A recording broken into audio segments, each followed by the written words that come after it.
enough people to become successful, you will surely become successful.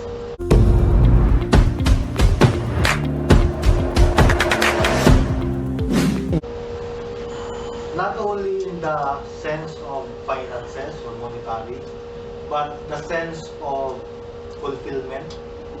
When you see, ako isa sa pinaka gusto kong, I think the reward of what we're doing is when people tell me, talaga nag-i-email sila sa akin, sa nakahaba, nag-text sa akin, that in the very difficult times, tayo yung nakita nila na nakatulog sa akin.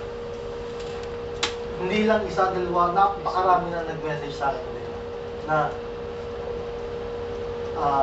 so nawalan doon sila ng mga businesses before, nawalan sila ng income, lubog sila sa utang, and now, yung iba nakakabili na ng sasakyan, nakabili ng motor, nakabili ng lupa, nakabili ng, I mean, there are a lot of people na ang nakikita ko, may nangyayari sa ginagawa natin.